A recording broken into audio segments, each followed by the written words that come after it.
Vamos a invitar a Alex Contreras Paredes, gerente general de All Energy, quien expondrá el tema funcionamiento de camiones mineros con biogás natural licuado. Cabe resaltar, este proyecto fue presentado para un concurso de la Sociedad Nacional de Minería, haciéndose ganador como la mejor innovación. Alex Contreras realizó estudios en la Universidad Nacional de Ingeniería. Participó en la Conimera número 19 y desarrolla proyectos integrales para la industria de gas natural. Adelante.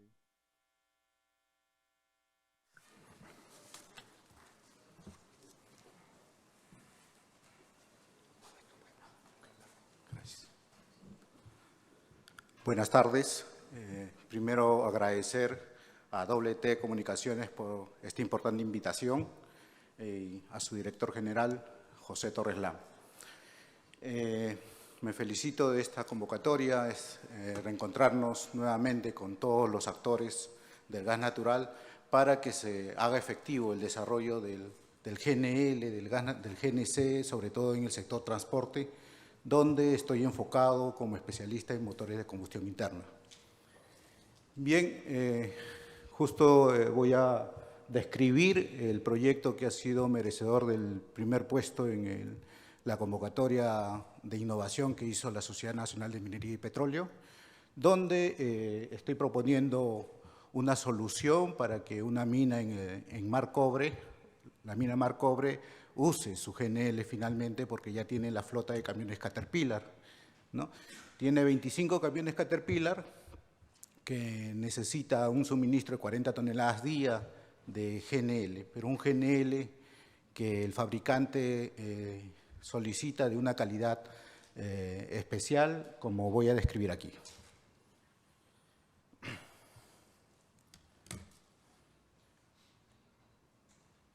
Bien, el artículo que ha sido merecedor del primer puesto en este concurso de innovación fue motivo de charlas como esta en el periodo de pandemia.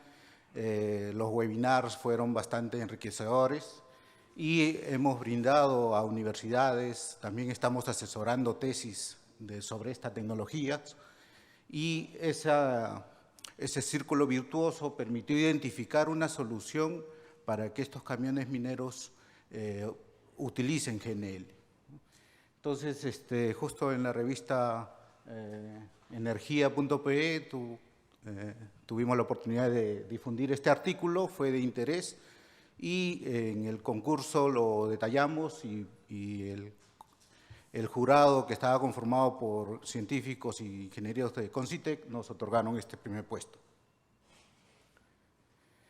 Voy a empezar describiendo el tema de la detonación en los motores de combustión interna. Aquí vemos una representación gráfica de lo que es el efecto de detonación en un motor de ciclo Otto, de encendido por chispa, ¿no?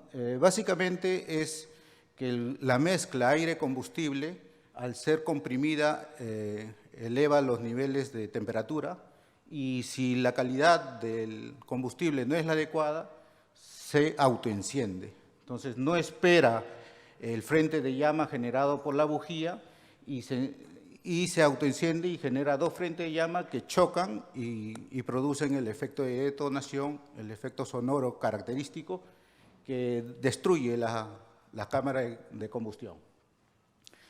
Esto es un ciclo Otto cuyas relaciones de compresión son alrededor de 11:1, 12:1 y se presenta cuando el combustible, por decir si es gasolina, es de bajo octanaje. En el caso del gas natural, vamos a ver que el concepto similar que utilizamos es el número de metano. Bien, en el ciclo Otto todavía esto es, digamos, relativamente controlable. Si adelantamos la chispa, le ganamos a que se presente la detonación, podemos manejarlo. Pero en un ciclo diésel, donde las relaciones de compresión son mucho más altas, entonces las condiciones son más críticas, ¿no? Y la calidad del gas natural debe ser mucho mayor para que este efecto no se presente. Justo Caterpillar es el que ha desarrollado su propia tecnología, Dynamic Gas Blending, que vamos a detallar a continuación. Bien, el número de metano es un concepto, como les decía, equivalente al octanaje en las gasolinas. Hay un software que se los puedo compartir los que gustan, para calcular el número de metano, ¿no? Y si ingresamos la composición de la cromatografía del gas en los ductos de cálida y contugas, encontramos que el número de metano es 78, ¿no? Y prácticamente el GNL de Melchorita también tiene este número de metano porque lo licúa, solamente retira el CO2 y los líquidos que se solidifican a temperaturas criogénicas, que son los butanos. Todo lo demás se licúa. Ese resultado en este software de cálculo del número de metano es confirmado en este reporte mundial, donde este círculo casi transparente es la producción de GNL de Melchorita, ¿no? Si proyectamos en la vertical, encontramos que está en efectivamente 78. A diferencia del shale gas, que está casi en 100.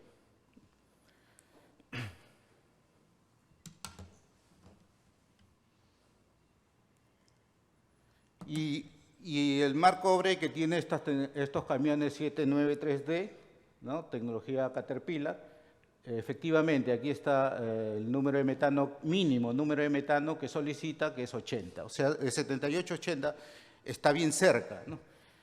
Sin embargo, también hay que considerar que el GNL es una mezcla de hidrocarburos en estado criogénico que también producen boil-off, ¿no? El boil-off o el vapor de GNL, el primero que se va a evaporar es el que tiene, o el líquido, la sustancia que tiene menor temperatura de licuefacción.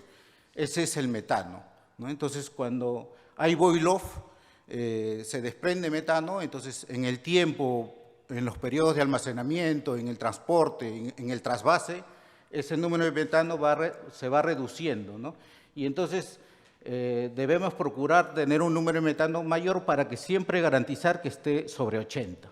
Entonces, si por decir, en la puerta de Melchorita recogemos a 78, es probable que al motor, en el momento de ingreso hacia el motor, este número se reduzca aún más, alrededor de 75, y eso aumenta el riesgo. Otro dato importante aquí es la capacidad de los tanques de GNL de los camiones, que está alrededor de 1 tonelada de almacenamiento en los tanques.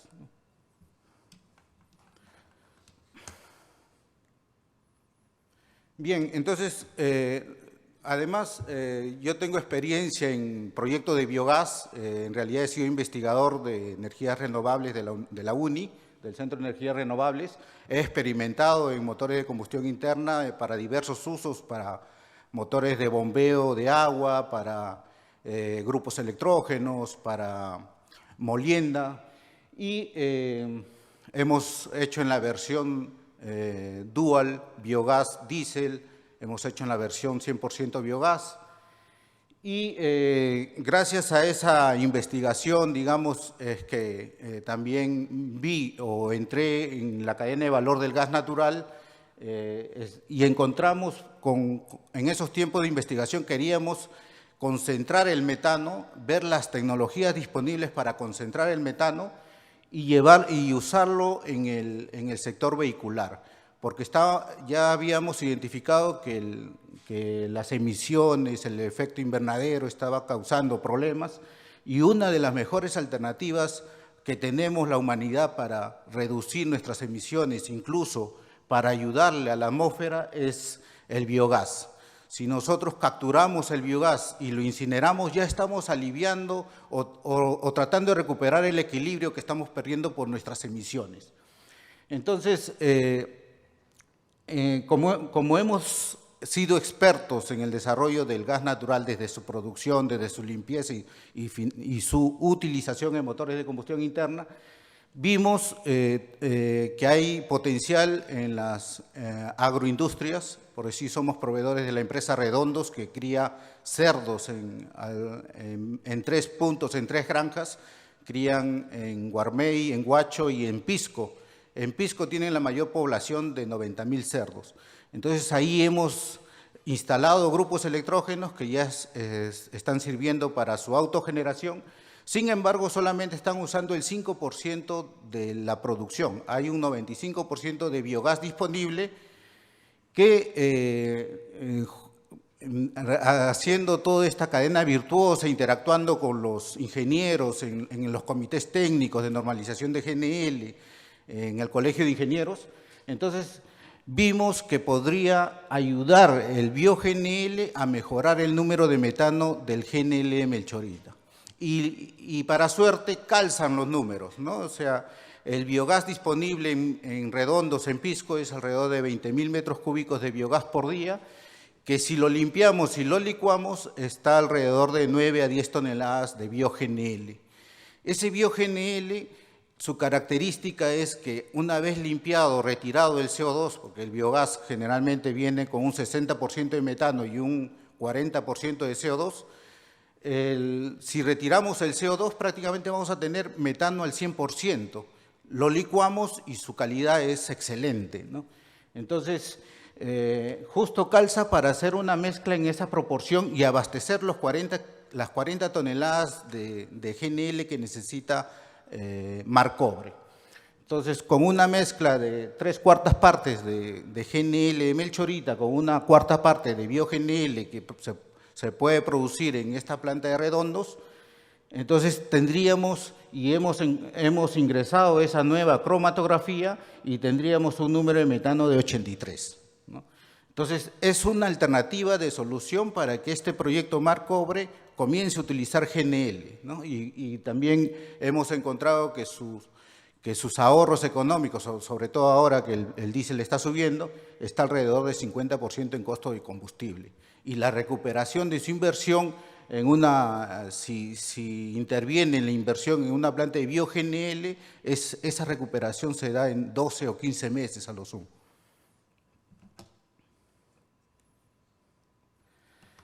¿Y por qué es importante el número de metano? Aquí están las curvas o las líneas de color rojo, por decir, en un motor de ciclo Otto de encendido por chispa.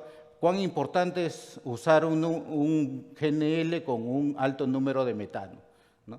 Conforme vamos usando un GNL de alto número de metano, la temperatura en la cámara de combustión es 830 aproximadamente, y conforme vamos utilizando un GNL con menor número de metano, esa temperatura en la cámara de combustión aumenta.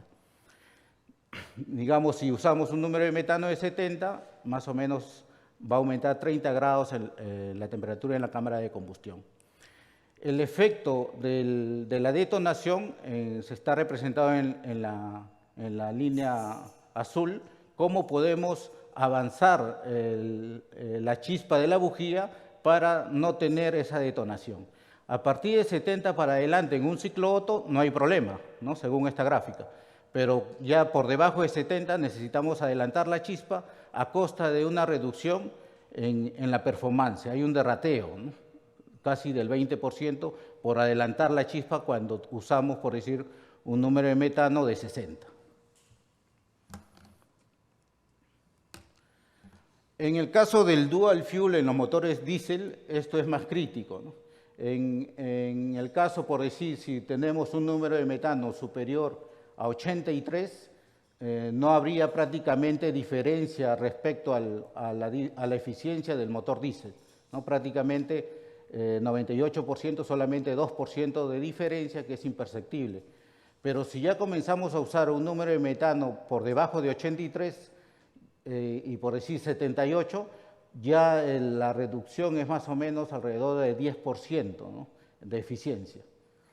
Pero por debajo de 78 ya no es recomendable. Estas gráficas son las que usan los fabricantes de motores Volvo, Volkswagen, Ford, MAN, ¿no? Entonces, estas son las recomendaciones. Por eso es que nosotros estamos proponiendo que siempre se use, sobre todo para sistemas dual fuel, siempre se use GNL con número de metano superior a 83.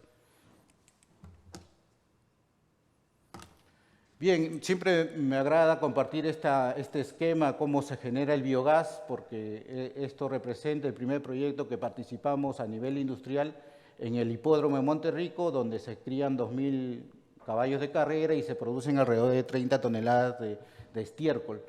Parte de ese estiércol, el 10% aproximadamente, se procesa en unos biodigestores, se mezcla con agua y se produce el biogás. Ese biogás previamente se limpia para ingresar en este caso, un grupo electrógeno que genera la energía eléctrica que abastece a la electrobomba de agua sumergible que extrae agua para toda la red del hipódromo. Este proyecto viene funcionando desde el 2011 y luego se implementó un proyecto de cogeneración para aprovechar el calor de los gases de escape y el del enfriamiento del mismo motor para calentar la biomasa, ¿no? ¿Qué implica calentar la biomasa? Acelera el proceso de producción de biogás, pero además que la calidad del fertilizante la mejoro, porque elimino bastantes patógenos solamente aumentando unos 5 grados centígrados. Esto además, en esta planta de biogás en el hipódromo ocupa 1.000 metros cuadrados, ¿no? Produce alrededor de 150 a 200 metros cúbicos de biogás por día y su equivalente de beneficio medioambiental es como haber reforestado 50 hectáreas de un desierto, ¿no? Justo es el campus, el tamaño del campus de la UNI. Imagínense el campus de la UNI lleno de árboles, ese es el efecto positivo de esta planta de biogás. Y haciendo una regla de 3 simple, el proyecto de captación de biogás de Redondos prácticamente es un distrito lleno de árboles, ¿no? Entonces, por ahí creo que es el mensaje que debemos brindar para que estos proyectos de biogás sean factibles, la sociedad se identifique con ellos y sobre todo identificar cómo el gas natural, el desarrollo pleno de la cadena de valor de gas natural, ya sea GNC, GNL, va a permitir que estos proyectos renovables también encuentren un mercado.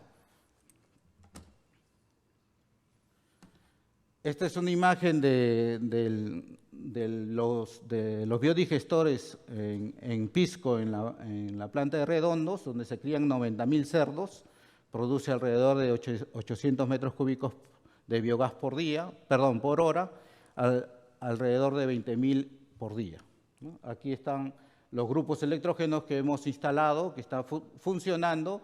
Este es un grupo de 150 kilowatts que solamente está consumiendo el 5% de la producción de biogás.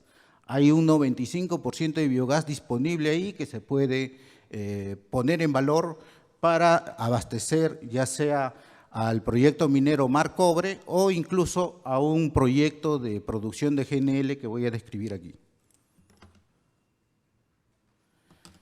Bien, la cadena de valor del bio-GNL es prácticamente idéntica a la del GNL.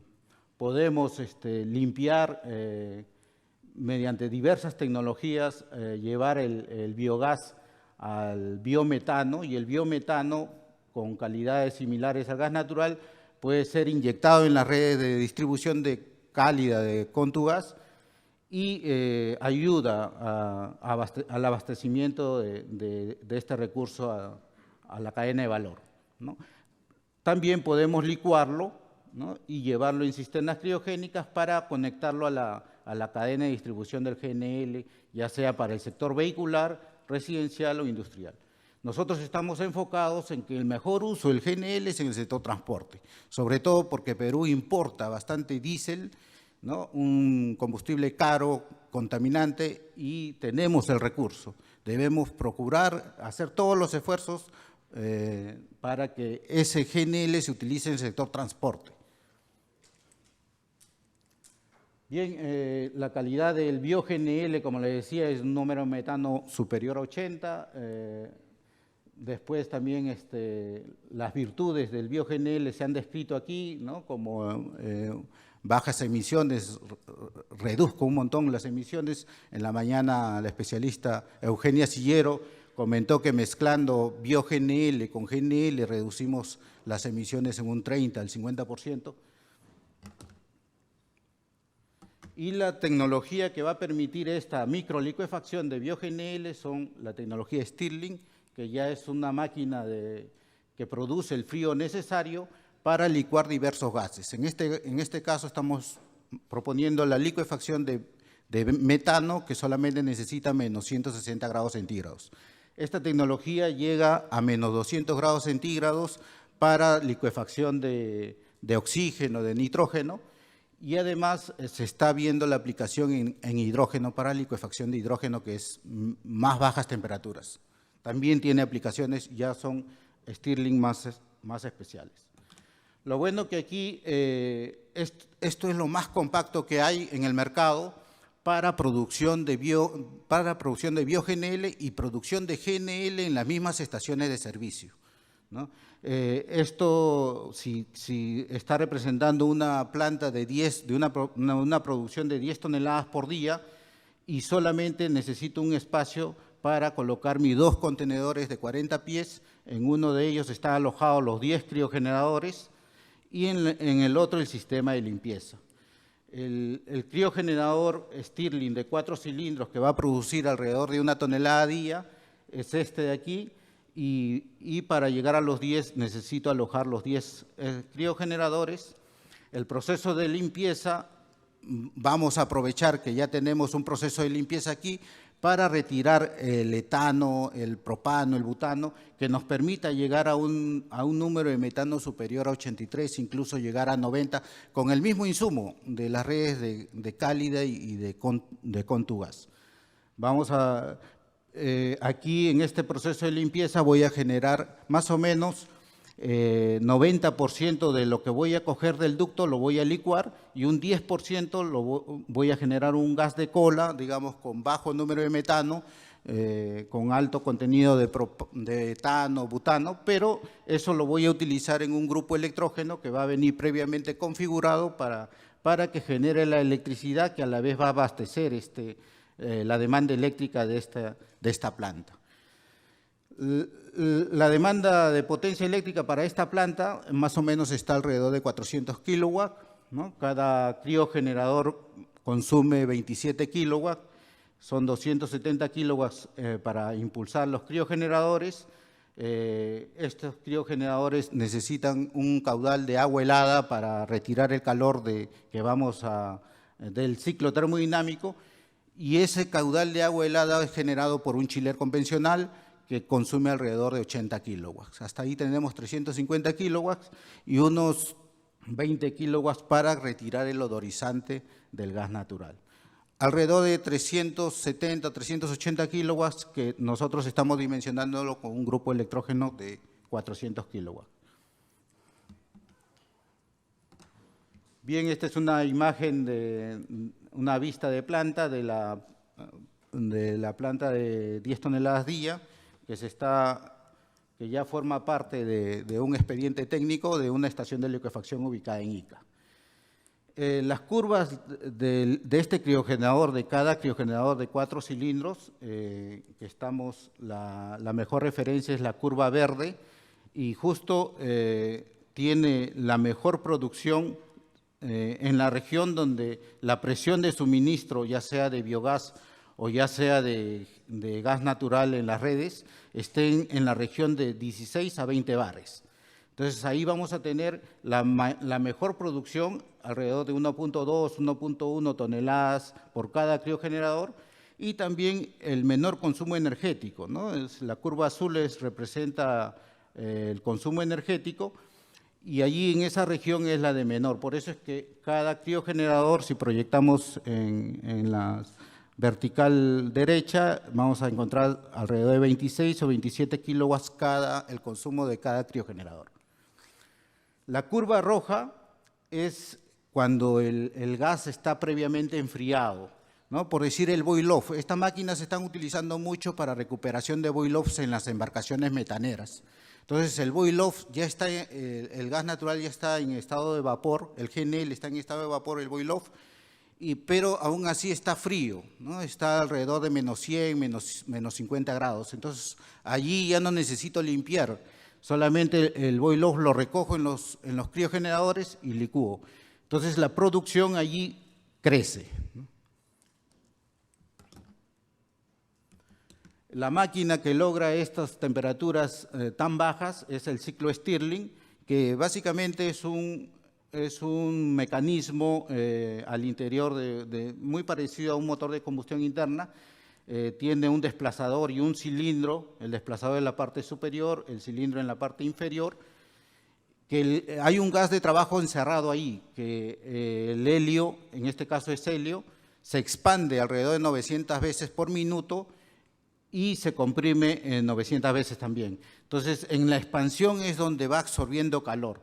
El gas que necesitamos licuar solamente necesita transitar por un serpentín en el cabezal superior y es absorbido su calor y se va a condensar y por gravedad se va drenando en un recipiente criogénico.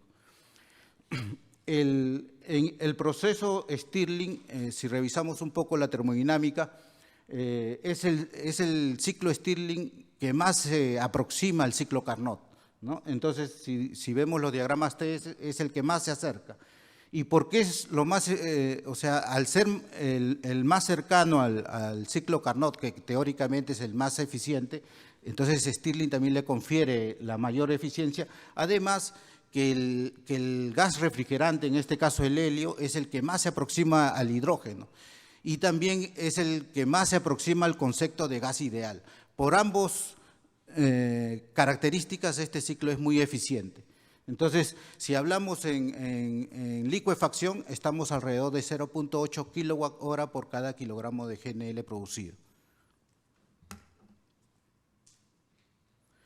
Bien, este es el layout de una planta, de una estación de servicio donde se está proponiendo la instalación de un sistema de licuefacción de 10 toneladas día que va a ir en la esquina de la estación. Está contemplado reseccionar GNL también para que ayude a garantizar, de repente la demanda comienza a crecer y poder recibir GNL de otra fuente, ¿no? Incluso puede recibir el bio-GNL que se pueda producir en redondos. Entonces, este grifo es de alrededor de 3.800 metros cuadrados y calza perfecto para que este GNL sea utilizado en el sector transporte directo, ¿no? Los camiones Iveco que se han descrito aquí, Scania, pueden cargar. Inicialmente está contemplado la instalación de un dispensador, pero que a futuro pueda crecer a otro dispensador. Allí, si se nota, se ven los dos recipientes de 80 metros cúbicos cada uno. En realidad, al inicio vamos a instalar un primer recipiente y cuando ya haya el mercado, se va a instalar el siguiente recipiente. Este es el esquema del proyecto. El gas natural va a ser recogido de la RM, va a entrar por el proceso de limpieza, ¿no? Que está representado por estos TSA, ¿no? Temperatura de swing absorption. Luego pasa por estos dos tanquecitos que van a almacenar previamente el GNL producido, pero vamos a aprovechar que el circuito del GNC se preenfríe para mejorar la eficiencia, la producción, y luego pase a los criogeneradores, a los 3 criogeneradores, sale por la línea azul ya como GNL, que va a ser impulsado hacia el recipiente principal de 80 metros cúbicos. También está contemplado la resección de GNL para que ayude a atender la demanda. Bien, nosotros representamos aquí en Perú a las tecnologías que son líderes en esta cadena de valor. ICITES son especialistas en limpieza de gases, están innovando en temas de hidrógeno verde. Incluso hace poco han inaugurado una planta donde están un proceso de metanación del hidrógeno, lo que se explicó en la mañana. Se produce el hidrógeno verde, ya sea por electrólisis, pero para conectarlo, para familiarizarlo a la cadena de valor del GNL, se absorbe CO2 del aire, se unen ambas moléculas mediante una reacción catalítica y se produce un metano sintético que se licúa y se usa como GNL, con el particular mérito que es renovable, es combustible sintético y además con un altísimo número de metano. Nosotros tenemos el honor de representarlos a ambos y estamos atentos para cualquier consulta. Muchas gracias.